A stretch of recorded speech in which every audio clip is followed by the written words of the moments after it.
What I mean with that is the pure automation jobs. You have 3 accountants, and after the solution you can do with 2. That's great, but there's a lot of technology already out there that is kind of doing that. I think the latest generation of innovation is adding some level of strategic value. I think if we look in this space, there will be very interesting applications of AI. If you look at predictions, I think it's become more AI driven, although it's still complex for finance. I think we have to be realistic as well. There is not one single algorithm that just tells you the future.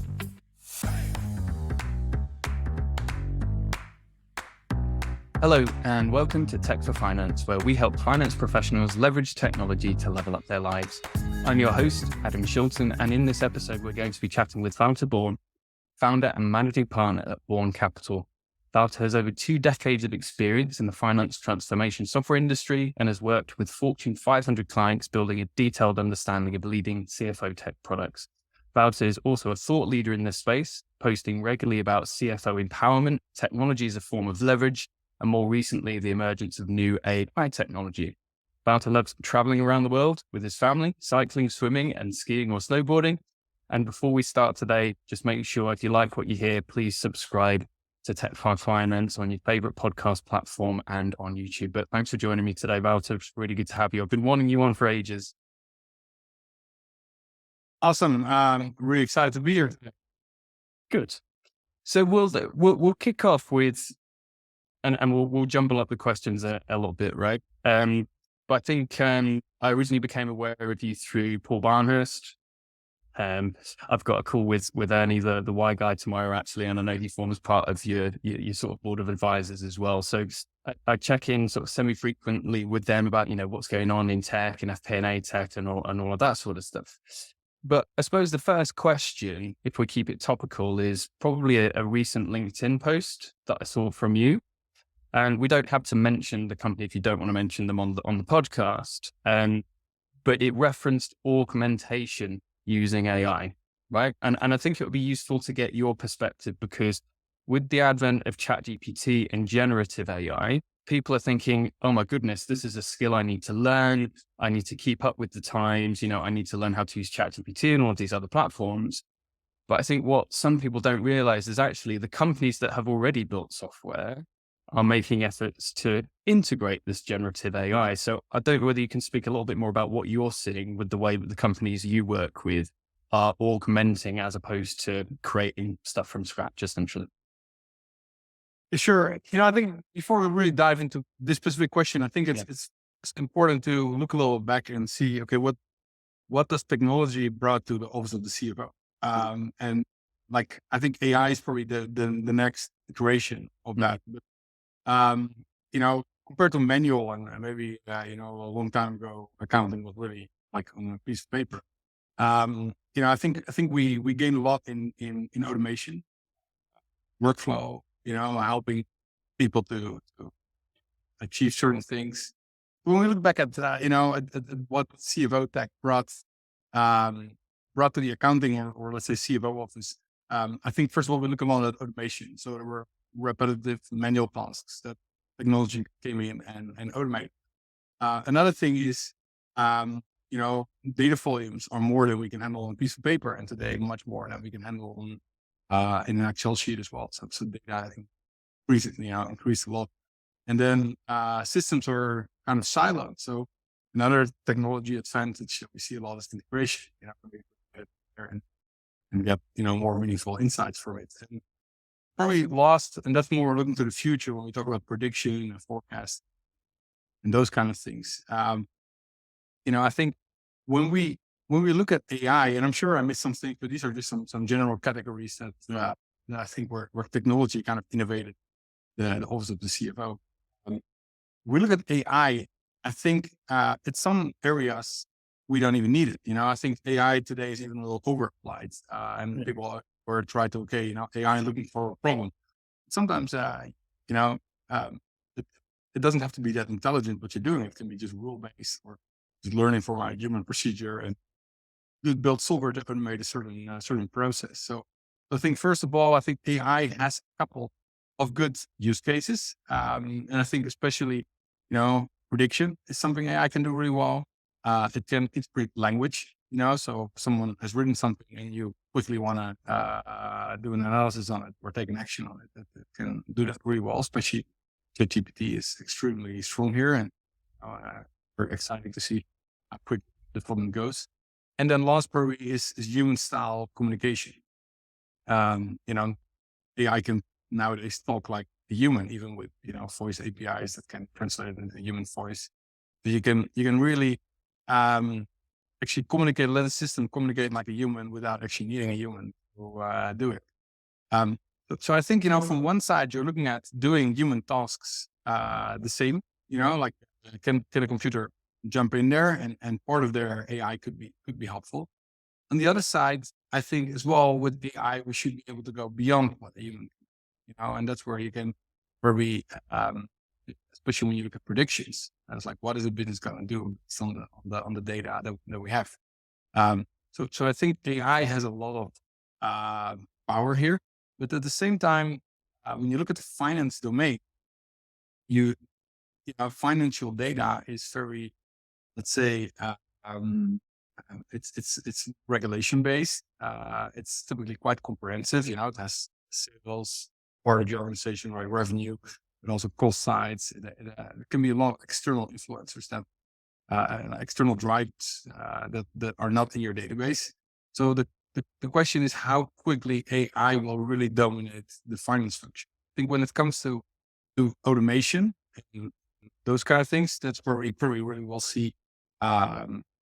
features like chatbots. I think I recently did a LinkedIn post on this as well. Like a chatbot is a very powerful example of AI because they can handle questions that things that a human don't maybe not even have time for to answer all. And your chatbot is patient, will answer everything that it can. Another example, I think, of a good application of AI that we see today within finance is, we invest in one company called Glean. They are doing invoice recognition basically, and really details on the invoice, go to line item details, and then recommend cost savings. It's more, it's interpretation of complex data structure and a complex like text file. And then capability of recommending, okay, based on what other customers are paying, you could pay less for this specific vendor, or your configuration of this certain service is not optimal. You could do more research hours or instances, or like pre-book things because based on your usage. So that's I think that's a simple, quite an application already. Really going back to your question, should we get nervous in the finance function of like learning ChatGPT? I think everyone should learn ChatGPT because it's just best personal assistant that you can imagine. Like setting up a recommendation letter, just give it the input, feed it the bullet list, and that's just a personal thing I recently did with ChatGPT. But also, your month-end close memo or something. Feed it the data that you have and let it write. We should all learn it, but I think the software will bring us AI in a very natural, gradual way, not in one go. Like all of a sudden we see robots everywhere. Now, bit by bit, we'll get more used to it. Have you got access to ChatGPT plugins yet? I'm using just ChatGPT, plain ChatGPT. So no, I haven't done anything. And of course, I'm looking and working with our portfolio companies on applications of ChatGPT. And almost every startup in the world is currently looking at it. I think in the latest Y Combinator batch, the biggest startup accelerator in the world, I heard something like 70% of the companies were at least inspired or using or doing some ChatGPT. And so I think it will be all around us really soon. Yeah. I think that's where it gets really interesting. And that comes back to your point earlier about integrations. We're not just looking at, a single tool for a single data set anymore. The nature of business is that there's more data than ever. It might not be all in the same place. So how do we link it all up? So I've been experimenting with plugins, and it's still only in beta at the moment. So it's still not properly finished. So it's still a bit buggy. of course, you can connect Zapier and you can connect, other applications so that you can do the chat thing. It's really useful. So, if you want to say, ChatGPT, create a new database item in my Notion database, for example, from a personal productivity point of view, that works really well because you can connect the two. But the one that I've been experimenting with recently, it's a bit of a sidetrack, but it's this database application called Notable that you can use to basically produce visualizations using Python, essentially. And you can connect that to ChatGPT. So in theory, you could have a CSV with pretty messy data, or you could connect it to a different database, whether it's SQL or whatever. And you just ask ChatGPT, take the data from here and create some visualizations in Notable for me, and that's it. And immediately you've got a really good starting point that you can then sort of polish up, but it's sped up that entire process of, managing the data, thinking about what visualization to do. So yeah, it doesn't in that instance replace the human perspective, but it gives you a much quicker baseline that you can then evolve. And I think I don't know whether you're seeing something similar, but for me, that's the real advantage at the moment. Yeah, and then especially the fact that you can then give it instructions, like if somebody comes out of it, but you don't really like a result, and say, hey, like we can load it in that way, and you can make it very personalized very quickly that way. And it's almost like talking to an assistant, someone actually giving an assignment to a junior analyst, and say, hey, I'd like to please do this a little different and include that and that, and you just get immediately better results, just much faster than like a human. Yeah, it's very exciting, and the speed that it's developing it is really impressive. So I think it's a great time to be alive. Yeah, absolutely. I feel like I'm living in a sci-fi movie, at the moment. I feel like it's getting to that point, right?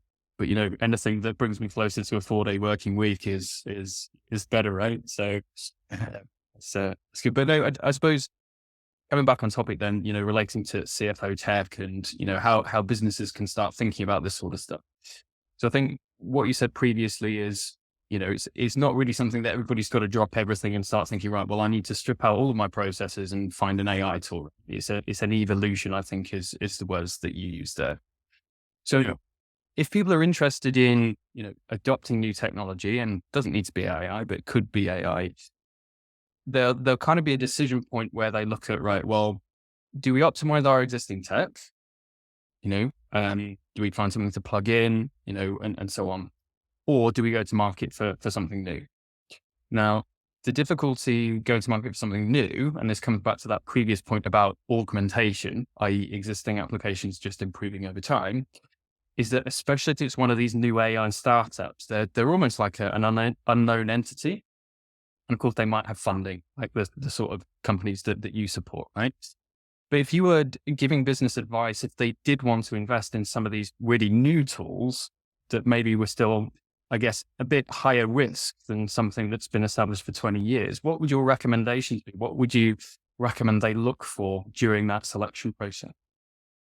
Well, I think, AI is never an answer for a full financial back office. 100%. We're always looking at the specific pain points, certain point solutions that, like the one I just mentioned, like Glean AI, where they do invoice scanning and processing, and basically tell you what costs to save. That's not a very risky thing. It's just one thing. And the problem is like, hey, I paid too much to my vendors. I want to pay less. Can AI help me here? And it's a very simple business case. You can try it. Doesn't give you the right advice. You just stop it again. So I think, I would just say, well, I just want a completely AI driven ERP. That sounds a little risky, throw away whatever we have and bring in something else. That's probably also not where I would expect the innovation to come from. I think there will be very specific jobs or pain points, issues within the office of the CFO that will get replaced with the point solution, fixing that very specific thing. And that's probably, in terms of businesses to invest, I always recommend to try really innovative things, because it can really help solving a certain problem, but also it shapes your vision. Maybe that tool didn't exactly work, but and try something else. That's always better than just waiting for 10 years till the whole world uses a certain solution with AI and then be like the laggards to adopt to it. Can't try everything though. And these are some of the conversations that I have because now it's easier than ever to try before you buy, right? Every platform is offering a free trial. Right? So my recommendation, and I don't know whether you agree, is do the long list, short list, trial list. Maybe do a search on 20, but then only get a trial of 5. Maybe not even that amount, because you've got to think in terms of your time and effort invested. And it comes back to the use case, I guess. If it's a bigger problem to solve, then obviously spend more time on it, right? But decision fatigue is a real thing, and we've all got no time as it is. So we just need to be careful. Like me, my evenings disappear to trialing AI tools, or not just AI tools, just tech, because it's part of what I do, right? But I'd hate to calculate the total amount of hours I've spent trying systems, because it's probably a lot. No, I'd say what I would recommend this is always is to do small things, never try to do like a big revolution. Try to, if there is something that could be improved, just do a small pilot with that and try. You don't even need to try 10 tools. You can just look up some references, what other people are saying, and in very specific tools like let's say you have a certain treasury issue. There's typically not 50 different vendors. There are just one or two that jump out, and you see on their website immediately whether they fit in your kind of mindset, like integrate with your systems. First check, of course. If you're using QuickBooks, then don't look for something that doesn't run on QuickBooks. And kind of if you find it, then just see if there's an easy trial and just try it out. Whether and good stuff. Like the cool thing about startups, they're very eager, and they should support you in getting you on board as a customer, and you're willing to give them some feedback and become a reference. Startups typically go above and beyond to help you prove their value with their solution. So, I don't think it doesn't have to be that costly, neither risky to try out specific CFOTech solutions. And it's reminding me, actually, because I think one of your LinkedIn posts, if I remember correctly, you mentioned a site called There's an AI for that. It was you that wasn't it? Amazing link. Yeah. So, and we've mentioned it before, but there's an AI for that, basically an online database of every AI tool you could ever imagine. My only recommendation is to bear in mind that some of them aren't actually launched yet. A lot of them are still waitlist products. Yeah, but this is a site for the geeks, right? You don't have to. I don't think like a CFO or an FP&A manager or anyone in finance domain looking for tech tools should just kind of try out all these thousands of tools there. I think that I would always look from pay point perspective. Like we are still spending, I don't know how many days on account reconciliation. Just look for like an account reconciliation tool. We're still struggling generating forecasts in the end of the month.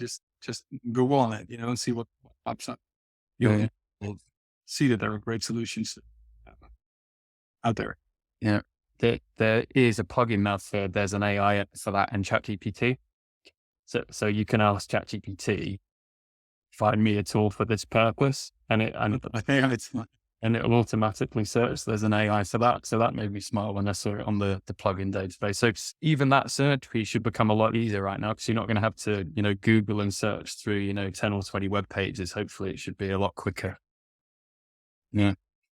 So I could talk about this for hours, but obviously we've only got a finite amount of time today, Wouter. So I just want to touch on something that you mentioned earlier about Glean, was it? How are we spelling that? Glean? Glean. Yeah. Okay. So that points to something that we touched on in previous podcasts about multi-tenant infrastructure being able to deal with a lot of data to provide insight, right? And the example we've used previously is the concept of something like a GL as a service, or an intelligent GL, whereby, you spin up a new accounting software or accounting system, and the system's intelligent enough to understand your industry, and it will say, oh, here's a recommended GL structure, or here's a recommended budget structure, or whatever, because it's got that anonymized data in the background. I think it's interesting is more of these tools build that in, because if I've understood correctly, what you're saying there with Glean is because it does have that anonymized data in the background, it's enabling you to essentially say, right, well, your peers or people in a similar position are paying this, so make sure you're not overpaying. I have understood that correctly. Yeah. Yeah. Yeah. And are they, so when you look at the sort of businesses that you back and invest in, obviously it's always tricky, right? And I've heard people speak previously saying, we're not so bothered about the product. We just got to make sure that the founder's head's in the game and that they're able to lead the company and all that sort of stuff. But I guess the short version of that question is, with the tools that you're seeing, does the investment seem to be behind those sorts of tools that are more data driven, that are doing creative things there? Is it more in the operational space? Is it more in the FP&A space? I don't know whether you can talk a little bit more about what you're seeing in some of the more exciting stuff that you're investing in at the moment. So if you look at what we're looking for, and every VC always is like list of 5 points, and somewhere really founder first, like with to your point, we invest in CFOTech. That's already a narrow domain for one VC fund. I think most of all, we're looking for a very specific pain that needs to hurt what you're solving. If you're fine dealing with it in an Excel sheet, then there's not a business case, or you need to go really enterprise. So we're most of all, we're looking at something that really generates impact if you. Second thing is, I think what's important in this, we're also kind of, what I told earlier about point solutions, not too big of a solution, but I like simple products, just something can be a complex, the solution in itself can be complex, but for the user, it has to be simple. And that means also that it has to deliver a very quick time to value. Something requires 6 months of modeling before you ever get something out of it. That's not kind of the product we're looking. We're looking for something just to get back. And I'm happy to throw out some other examples of companies we invested in, 11 companies. But just for Glean, hey, I pay too much to my vendors, or I could pay less to my vendors. And within a couple of weeks, when you, kind of or onboard the platform, you have value already out of the tool. So that's another thing we're looking for. And the last thing, and that's more, let's say, my personal favorite as well. We're looking for CFOTech tools that add some level of strategic value. What I mean with that is the pure automation job. So, like, you have 3 accountants, and after the solution you can do with 2. That's great. But there's a lot of technology already out there that is kind of doing that. I think the latest generation of innovation is adding some level of strategic value. So, Glean, again, like they are an accounts payable tool. So they automate your accounts payable process, but they definitely reduce, like add to your bottom line, so reduce your costs. And that's what I would consider strategic value. Or like a certain FP&A tool that is not just doing your annual budget, which of course is good, but we're already doing that in the first place. Something that could be like a rolling forecast that we weren't doing before, and just with one press on the button, kind of always have your latest actuals, reapply your forecast drivers on it. And, although that's happening already for a while as well, but a lot of companies are not doing that yet. And by doing that, you really enable a CFO to become one of the drivers of business value, and not just a bean counter in a company. So we're also very much looking to that. And then there are all kind of things, of course, where we look at, okay, what kind of founders are we dealing with? How big is their ambition? How big is the market we go after? We do invest in some verticals. For example, we invested in Cinder with a Y, and they offer an accounting platform for e-commerce businesses, where they basically say, well, in e-commerce, 90% of all e-commerce companies use either Amazon or Shopify or both. And they use Stripe, and they have bank accounts, and based on these kind of, you get your inventories from Amazon, you get your sales transactions through Stripe, you can reconcile with your bank account. You can probably do 99% of all accounting tasks robotized for such a business. And I think that And in case of like Cinder, then they have all kind of additional metrics to the business that they wouldn't have had normally. So we're completely automating it. You also create that strategic insight. But it's an example of a vertical play because it's just e-commerce. But in general, we look after really big markets or really big verticals with a simple solution that has an ability to become the true leader in that market. To become in the end a really big company. Keep it simple, right? You know, if it's yeah, and I think you're absolutely right, and it's where a lot of these startups can sometimes go wrong. 'Cause, you know, the stats are scary with the amount of startups that don't go anywhere, right? Yeah. And they're generally very bright people that have got really good ideas, but they struggle at communicating the value. Yeah. Yeah, for sure. Yeah. Marketing 101, you know, explain it as though I'm a 5-year-old. And if you can't do that, you know, then the question, you know, whether it's a simple enough concept to really understand, right? Yeah. I meet so many founders that have 3 customers and 5 products already. And, um, you know, they are looking, and then they hire sales consultants to start selling. I believe a good product market fit, and we're always looking for product market fit, means basically the founder itself can just tell a story and post it on LinkedIn. People come to him to buy product. It doesn't have to be complex sales cycle. That's for later when you scale the company. Initially, um, like you say, explain it like you would explain it to 5-year-olds. Solve serious pain point and have a simple, no-brainer solution for it. That's what we're looking for. So anyone listening and fits in that category, please reach out. Oh yeah. And if I speak to anyone, yeah, I'll definitely point them in your direction, Walter. Yeah, that's for sure.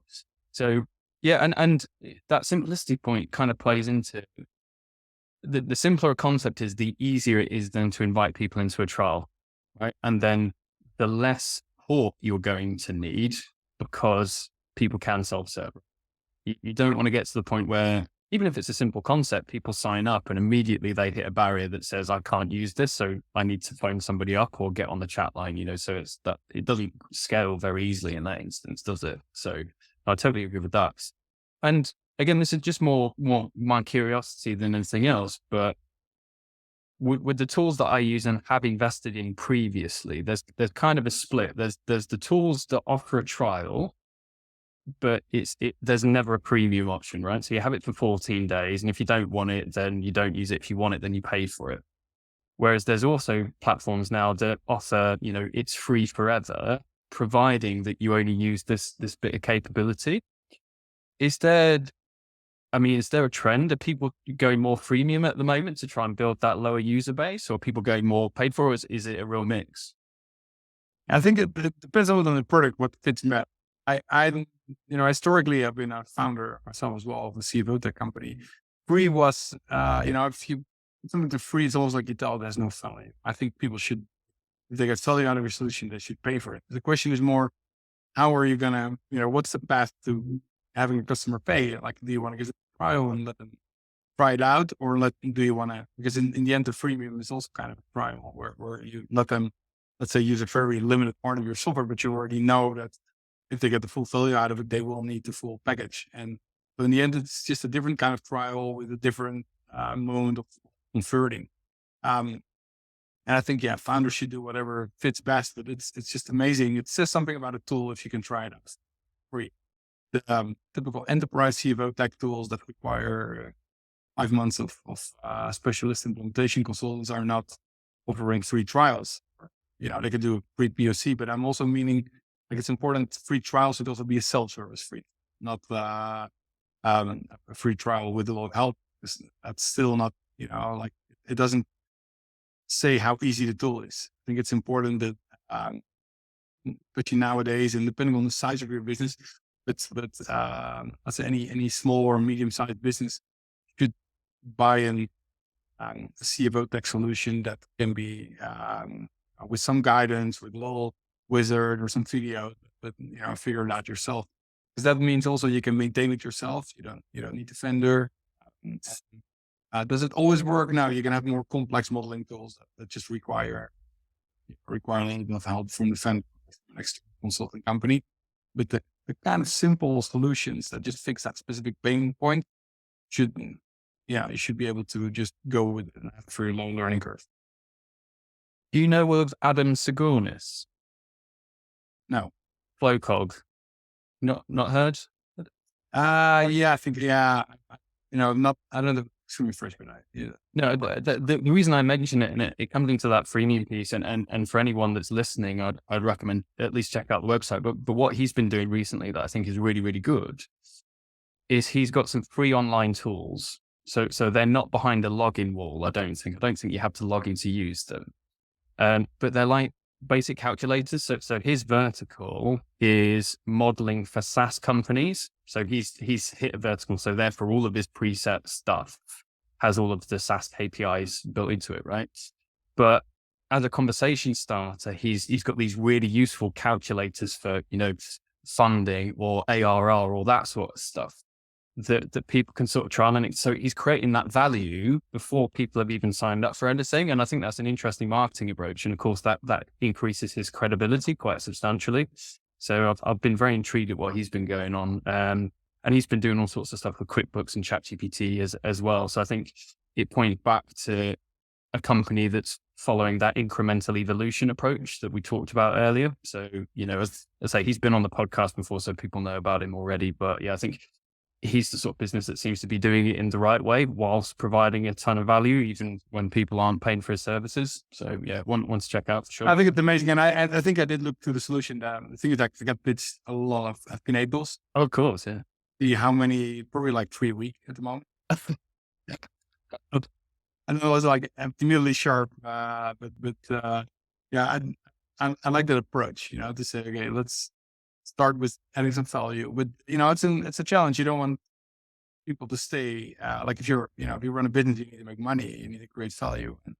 And you're not serving potentially 2 billion consumers like WhatsApp would be doing and never charge for it and still have an amazing exit. And I think in CFOTech, you need to generate revenue through to build value in your company. So it's important to have this conversion into like a natural flow of create value, catch a customer, create value, and build out a long-term customer relationship.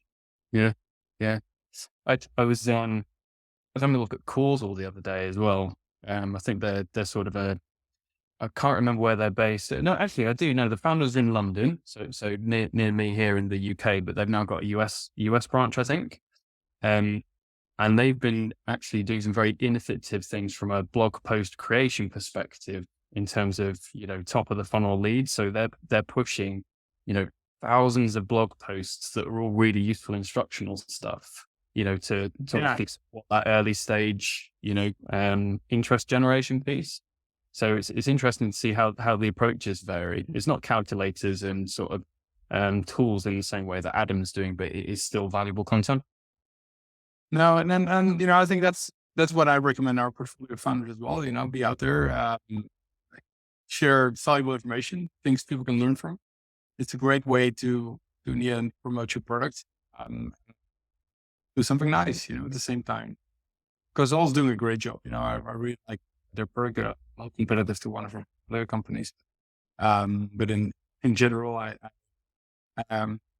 think they're a perfect example of a third generation FP&A tool and managing the company in a way you would do it in 2023 in terms of top of funnel building. So great job for them. Yeah. So come on then. Let's have a chat about the stuff that you're getting excited about at the moment. And again, could be anything. We talk a lot about AI, but from your perspective, I'm always keen to look at that. What are we seeing that people need to be aware of coming down the pipeline that people may not be aware of? What sort of stuff's getting you excited at the moment? Yeah. So, I'm in general, I'm very on top of the FP&A market. I just believe FP&A is kind of next to your ERP and a good FP&A system is like kind of your second infrastructural component where you just, in your ERP, everything would happen. your FP&A, you should actually at any time know, okay, how is my business processing, and have like an immediate prediction of, uh, like, okay, we're progressing like this direction using my drivers and some external drivers. This is where we're going. And it gives like the forward look to an organization. And I think if we look in this space, there will be very interesting applications of AI, like, if you look at predictions, I think become more AI driven, although it's still complex for finance. I think we have to be realistic as well. There is not one single algorithm that just tells you the future. It's so comprehensive. There are so much different drivers, whether they're internal, external, or external data that kind of would tell you something about um, about the future of your company.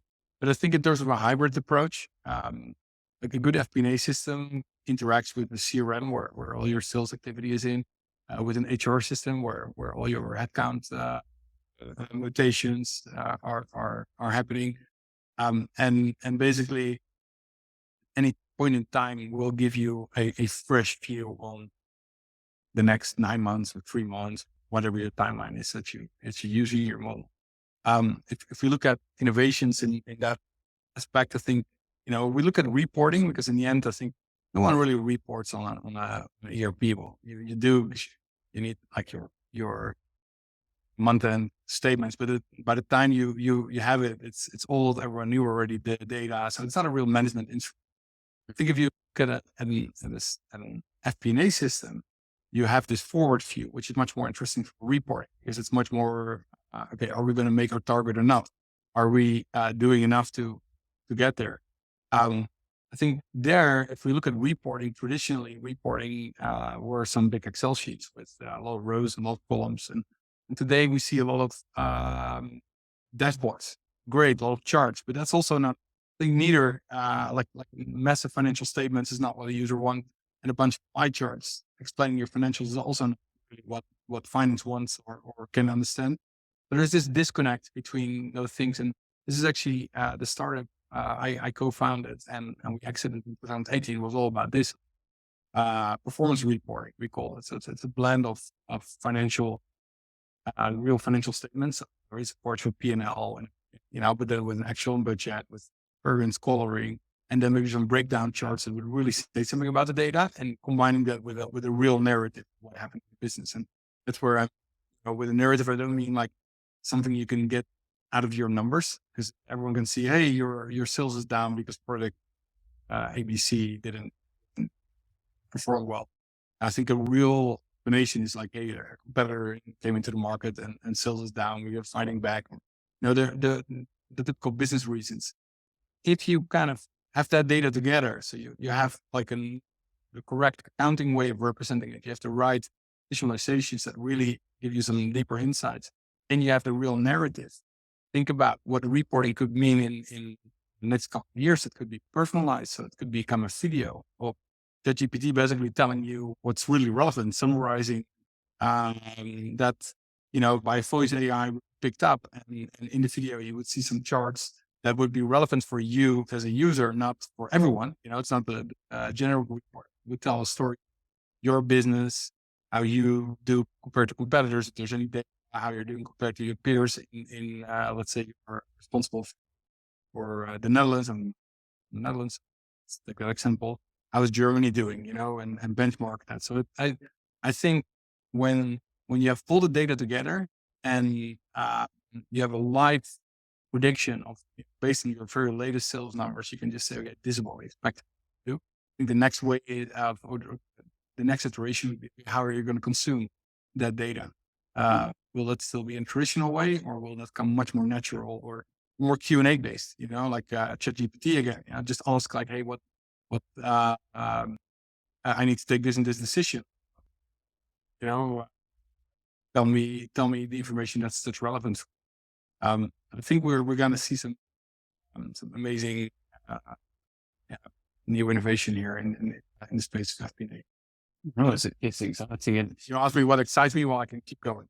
yeah, that's right. And maybe you can name drop a couple of the cool tools that you're seeing at the end of the session, just to give people a sort of feel for the sort of newer stuff that's coming out. So maybe we can go back there. But before I forget, it kind of reminds me of a conversation that I had on the podcast with John, founder of a company called What If I think it's whatifI.io or something like that. And they do a pretty intuitive modeling tool. And his story is he wasn't really ever looking at it from a commercial perspective. I don't think it started from his personal experience of him basically budgeting with his wife. So he's got a background in visual effects. So he's saying, right, well, what if it was just easier for me to visualize when something happens in the future, what that then means, in terms of scenario planning. So he's been building a business back. But I enjoyed my conversation with him because in having that flexibility, it means that, we're not locked into a, one budget or one scenario. We can be more fluid based on what is happening at that moment in time. So it could be that we've got 30 different scenarios, but does it matter? No, not really, because you just click a button and it changes the forecast and the plan. Do you see what I mean? But the other thing that was quite interesting in that conversation was the human side of it, because when you think about it, people are good at being people. They're good at providing insight. They're good at intuition and all of those sort of softer skills that are really crucial, especially alluding to your point earlier about that, that strategic decision piece. We need to use our human skills from a strategic point of view to make sure that the business is pointed in the right direction. But there are times, whether it's a monthly board meeting or whether it's regular, where people get in a room and they think, right, well, let's do some planning. Let's have a chat about what is best for our business. And coming back to the point that you made there, if we've got, instead of a dashboard, an interactive tool, whether it's something that we're chatting with during the meeting or, whether it's just something that we're clicking and altering the scenario slightly, you've got a real-time conversation based on data that allows you to have a lot more of a productive meeting, whereby you actually come out of that thinking, right, well, we've modeled the scenarios already. We're not waiting on anybody to go away and do modeling and take, 2 weeks to do that. We've done it in the room. So Yeah, I think sure. And that's exactly I think where scenario modeling should move to. It's not like you need a list of 100 different scenarios. You just have a certain decision or a certain strategic direction you want to take, and you just model out on the fly the scenarios that are needed for that. Are we going to do a fundraise? Yes or not? That depends on. Let's see what it does. If we had capital, we invested here and there. They should be very interactively be able to kind of model those kind of things in your scenarios. And, I think in the end, a good CFOTech tool goes way beyond the office of the CFO. It's more, there's a lot of financial data in there. The CEO of the company or other chiefs, they, or for their department, they should be able to just understand consequences of certain decisions on the fly without the need of a control department or anything. Model everything out for 2 weeks first. I think that's an evolution we see today. Or it's really, I see that more and more, and great FP&A tools actually embed those kind of things where you can just on the fly change some drivers. Very agile planning. And then even further forward, and there's probably tools that do this already, in the example you gave about the OCR and the invoice piece, saying, look, you're paying too much based on the data that we have in the industry.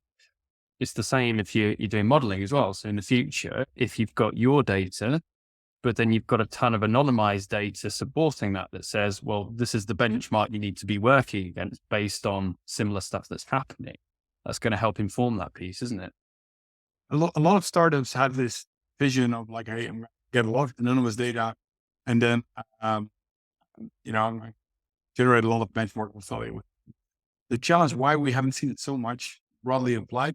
Well, first of all, businesses are very different. To really benchmark, you need a same kind of category of businesses, and then you have also with accounting. There are different gaps, there are different roles, there are different ways how accounting is applied.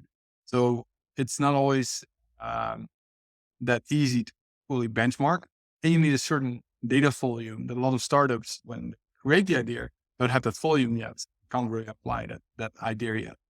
But I think while the market more matures, this will, and I think it's good for the, in the end, we all care about the final user, and it's good for the companies that buy these solutions. If there is more, benchmarking and transparency around those kind of things, because that way you can just optimize your business and run it in the possible way. So for the buyer, these developments are amazing.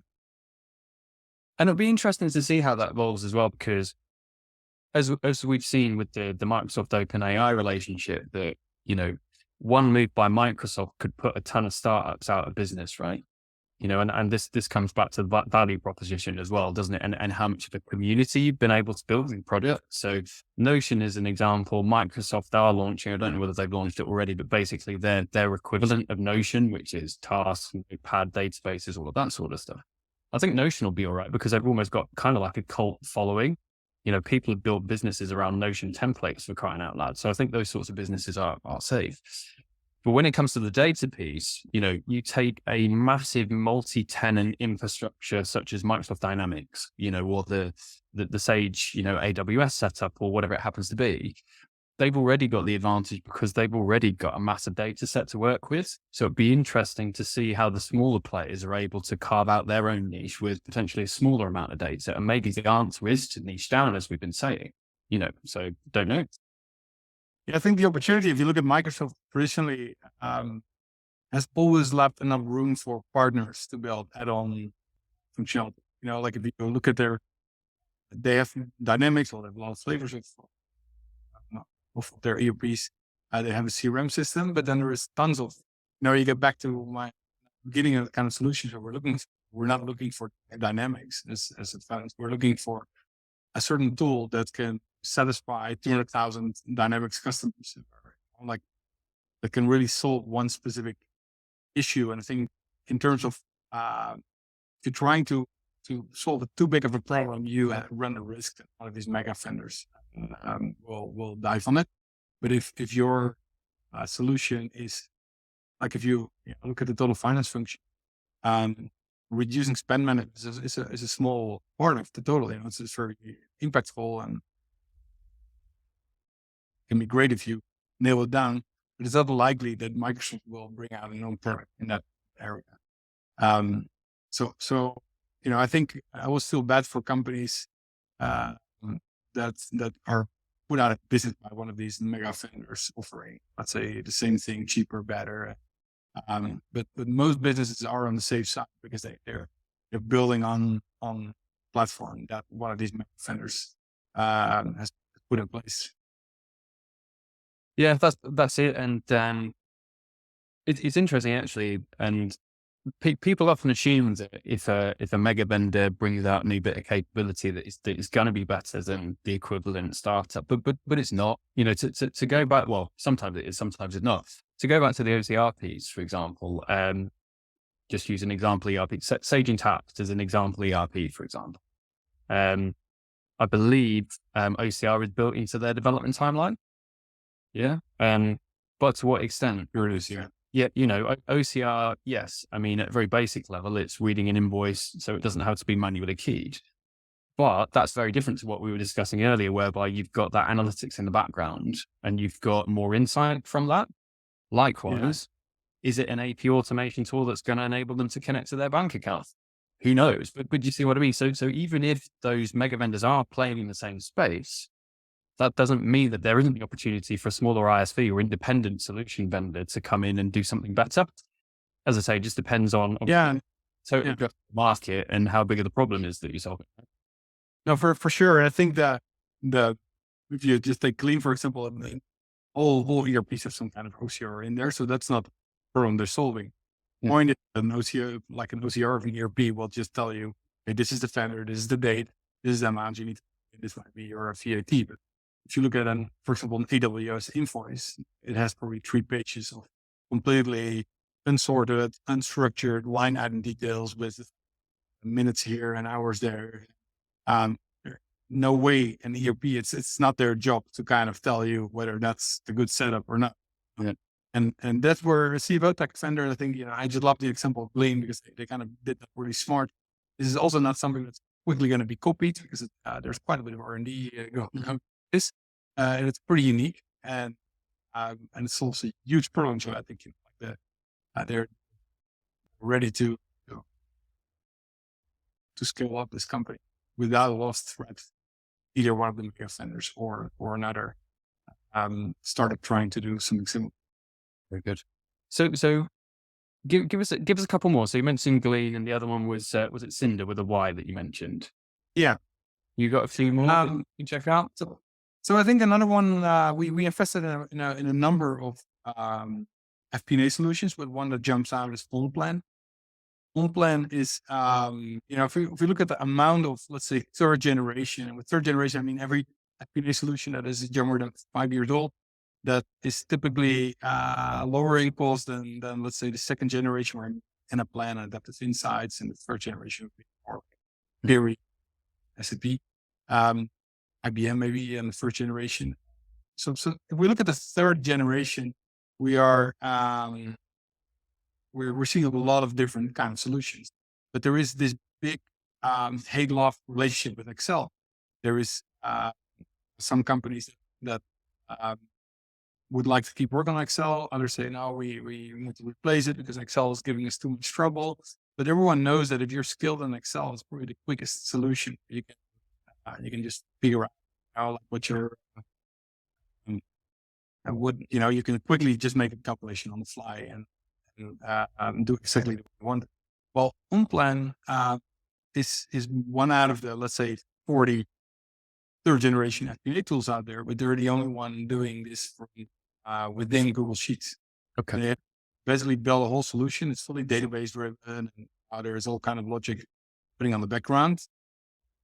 But you can actually model within Google Sheets, so you can keep having all the benefits of, let's say, an online platform, but have at the same time the flexibility of being able to model inside Google Sheets. Now, this is a company, there's no AI involved. There doesn't have to be. I think maybe later, they will keep innovating, but for now, they're just offering a modeling tool and a planning tool with the capability of doing this in Excel formulas and Excel language, while offering a full multi-dimensional planning environment with all the benefits of doing this, let's say, in the system, in terms of governance, audit trails, and data security, and all those kind of things. So that's another one we're excited about. Also, one I'd like to pick out. I think I just love what they're doing. They're not really like, for us, the definition CFOTech is selling to the CFO. This is more selling to potential investors, but it's real accounting tech. It's a company called Bedrock AI. What they're doing, and they already had this years before ChatGPT, because I think they started building 4 or 5 years ago on this. They have a large language model that allows to scan a 10K filing or any other kind of, let's say, annual report for public companies. Those are 200, 300-page filings with a lot of text in there. Within seconds, they can tell you every red flag that's in that report. So not just the numbers, because every, let's say, analyst can quickly see any sales behind or whatever. That's a typical thing that a hedge fund would do, or any investor in public securities. But they will be able to scan 200 pages of text and just tell you, watch out, this is what they're saying in that small footnote, and that's very relevant. Could they have done it with ChatGPT? Probably not, because ChatGPT is a very generic framework. They are using, recently we had a very interesting discussion around this, because they are using ChatGPT for more conversational part where it's really good, but understanding the nature of a 10K filing, which is very specific, has a very specific format, apply accounting rules to that, is such a specific task that ChatGPT will not be able to do, and probably not be able to do soon either. Like a great example here is ChatGPT passed the bar exam.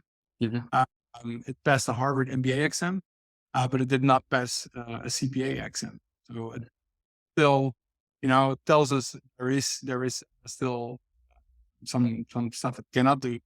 And that's probably where I think there will always be fit for purpose large language models next to ChatGPT, which is just learning from the whole internet. We also need models that learn from one specific data set, provide real value. I think, what I like about Bedrock AI is that the amount of value they just create within 30 seconds is just tremendous. It's huge. There's no way. It's really where AI does it 1,000 times, or if not 1,000,000 times better than a human. Very excited about that one. Very good. So we're coming up to time, Bob. So one last quick question. just before you head off, is I always ask people what their favorite app or gadget is. So for me, it's Notion because I use it on my phone, my tablet, and it's my brain basically in one place. So do you have like an app on your phone or a bit of software that you can live without? So I'm a big Android user. I mean, And, I really like just the way my timeline, my news, it's not like every day I just swipe to the right and I just see a personalized news feed with everything that's relevant for me. And that's just the most used thing I do on my phone. It's just integrated. I just love it. amazing. We've not had that before. So yeah, the Android time, it was probably Google's timeline, isn't it? If it's hooked up to your Google account. Yeah. I don't even know because it's so integrated. It's not even an app. Just swipe to the right. And there's one other app, and I can recommend it to every parent in the world. It's Google Family Link. Family link. Timelines on the phone of your kids, what apps to use and what not apps to use. Shut it down. We give them a little extra time. It's like the best app ever for parents. And it's a strong recommendation. Family link. Yeah. Amazing. All right, Wouter. Well, it's been an absolute pleasure having you on. And we really appreciate it. It's been a great chat. So I'll let you go off. But no, thanks ever so much. Okay. It's great to hear. Thanks. No worries. Thanks, Wouter.